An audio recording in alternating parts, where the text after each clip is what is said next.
Hi, my name is Kim. I'm a member at Immanuel Lutheran Church, and this is my baby Rowan. Since we're talking about the birth of baby Jesus, that'd be okay for him to be here.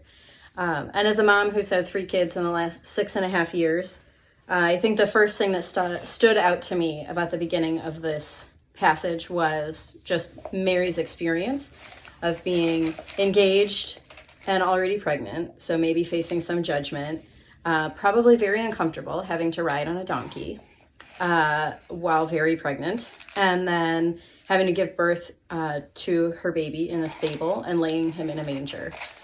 And all of that stands out to me because I feel like that's so fresh in my mind, and the experience of having to go through that. We don't hear her inner thoughts, but we don't see her run away. We don't see her refuse to travel. We don't see her do anything against God's plan here. We hear that, after Jesus is born and God reveals it to the shepherds, she keeps all these things in her heart and thinks about them often.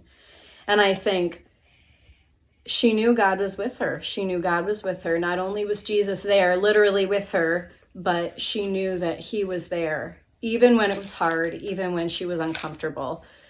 And then I look at the second part. There were the shepherds staying in the fields nearby, and they weren't kings. They weren't the really wealthy. They were just shepherds. I like to think they were ordinary people like me.